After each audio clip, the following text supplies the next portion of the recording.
हर राजनीतिक पार्टी ने भी एक संजय रखा है। मैं 4 लाइनों से मेरी बात प्रारंभ करता हुआ कि जहां कहीं भी जीवन की सच्चाई है, जहां कहीं भी नई रोशनी छाई है, दुनिया बेशक धर्म कहे, भारत की ही परछाई है।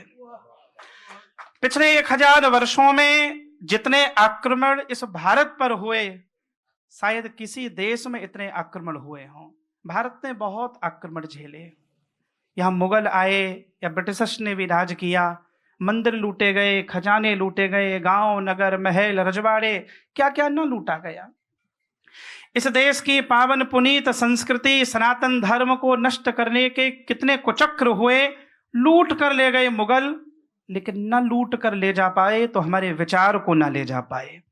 भारत विचार का देश है और सारी दुनिया अगर एक परिवार है तो मैं बहुत जिम्मेदारी से ये बात कह रहा हूं, भारत उस परिवार का मंदिर है। ये सारा शरीर, ये विश्व अगर सारा शरीर है, भारत उस शरीर की दृष्टि है।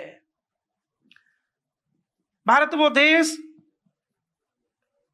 जो मां के गर्भ में बैठा हुआ अभिमन्यु, अर्जुन के मुख से सुभद्रा को सुनाया गया चक्रव्यूह, या गर्भ में बैठा अभिमन्यु प्रवेश कैसे करते हैं वो जान लेता है।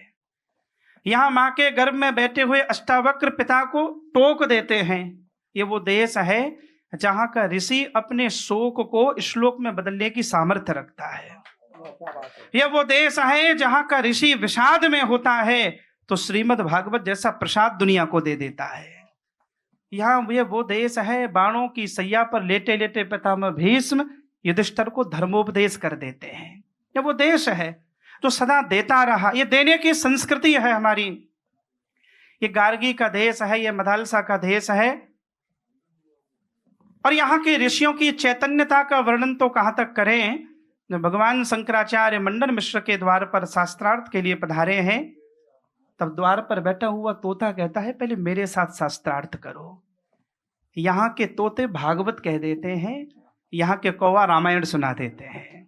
हम ऐसी भूमि में हैं।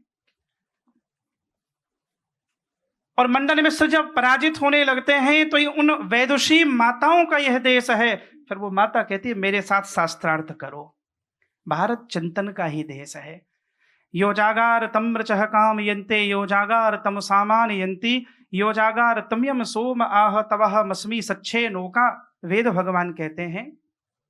सारी दुनिया ने भौतिक उन्नति बहुत की होंगी, लेकिन जिसने अध्यात्म की उन्नति की है, उसने भीतर के सुख को जाना है। वह केवल एक देश है, वो भारत देश है।